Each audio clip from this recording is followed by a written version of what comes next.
Maximum 1,440 feet per minute.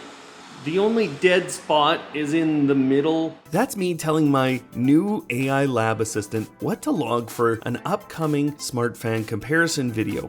This is super easy to do, and it let me produce incredible graphs, useful tables, and an entire document perfectly laid out for me to use. Today I'll show you how I did this and how you can get your own.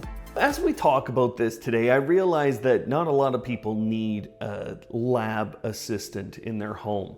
What I'm really talking about is an improvement in input of information, data, and an output, how you're getting that. This is meant to open up some ideas for you, and I think we can all use something that can handle small or large amounts of data and output it in a way that's going to help us to kind of understand the situation. The process is very different. I'm going to show you an example of me actually logging 5 different data points that would have taken me about 3 or 4 minutes in the past. 805 feet. And then 10 feet. Still 350. 15 feet. 100. So that's 3 or 4 data points into the system like that. I think just expand your idea of what you're capturing now in your life, in your home. Let me show you the pieces of this program, how we get to the end, which is where we get the great output of graphs, charts, data. I'm on Telegram. This is the method of communication. This is just the Telegram web app, okay? You can get that. You can get the app on your phone. What I basically use this for is a chat interface to chat with my AI. And you can see this is how I started the whole process. Now the other component of this is OpenClaw. And of course, what that means is you have to pick an AI model. Today I'm using a product called Ollama. Now Ollama allows you to run local models, and there's a number of cloud models that you can use. When you get this on your PC or your Mac, it just looks like a very basic chat interface that you can have conversations back and forth with AI models with, and you can download models onto your computer. But for me, what I've done is I went and I got a cloud usage model. And this is the easiest way, honestly, for most people. You're not having to download models onto your system. Yes, it is cloud-based. It's up to you how you want to do this. But the pricing for this is $20 a month. That's it. And honestly, this is so much computing power. You can run 3 cloud models at a time. There's a ton of usage. I haven't even come close to running out in a month. I'm really impressed with this program, and it gives you access to a lot of different models. So you don't have to use the one I used, but I love this model and I'm recommending it for a lot of people. GLM 5.1. Now, if you want to know how to get this and OpenClaw, all of that working in your own home, I have a great tutorial down below that will show you how to do this, because it does take a little time to set up OpenClaw. I showed you before, this was how I started. I said, right now I'm just going to ask for your help to build a comparison video. And then I said, we're comparing 3 fans. There's a SwitchBot, a Drio, a Dreamy, and I'm going to give you data. I want you to tabulate and then keep all the data. I gave it kind of my basic set that I had built. Okay, so I said, height and oscillation and the filter, whether there's a filter, all these things, wind speed, those are the things I was going to measure. Then I started to just give it basic information. Okay, the SwitchBot fan that we're comparing, it's the only one with a light. It has 2 brightness settings, bright and soft. Then I gave it the name, and then we started to look up information. In the end, it gave me back a bunch of specifications plus the information I had, but there's some little issues in here. Okay, the battery, I believe that was wrong. It wasn't perfect. And when you ask these models to do research, it's not always perfect. You just got to know that. So my assistant had gone out and pulled a bunch of info, and now I have to start filling in some of the details because I'm standing in front of these units and I'm testing things. This is where it starts to get interesting, at least to me, and this is where the real power kind of comes in. Now, I've highlighted something here. I said it in a pretty crass way, but I noticed, well, those wind speeds don't look right to me. And that's because a lot of companies, they're saying what the total wind speed is and the wind volume, and they're putting out the best looking specifications, so you'll buy their product, right?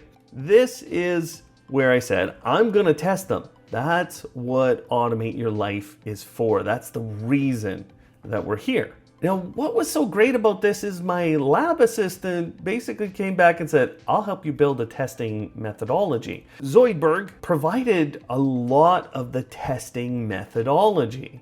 So I started out with very simple tests. I did the Dreamy fan here. I did the power use. When it's off, it's drawing this much. Sleep mode, powerful mode, oscillation adds this many watts. What I said is, what other elements should we be testing? And it comes back with, you need to do the wind speed at fixed distances, and then test this, test that, test that. So it's giving me all of the tests I should do again and again. And then I just start passing in those voice messages, 350 feet per minute at 5 feet, etc., etc., etc.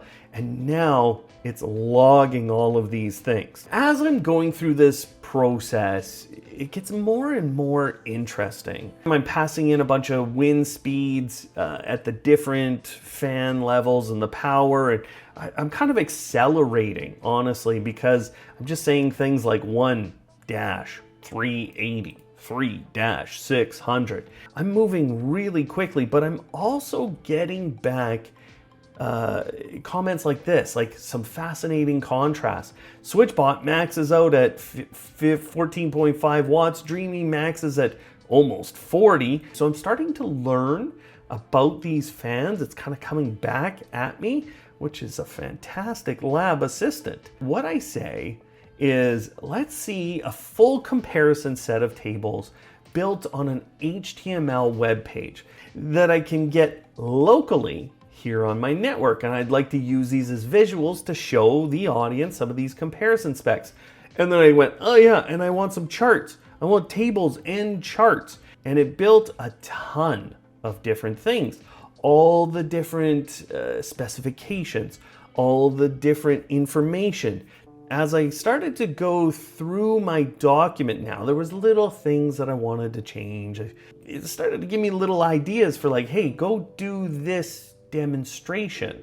There's a specification overstatement. Make sure you're talking about that. So my bot knew I was coming to a video, and it was starting to help me design the video. So there was kind of these 5 things to show in the first 5 minutes.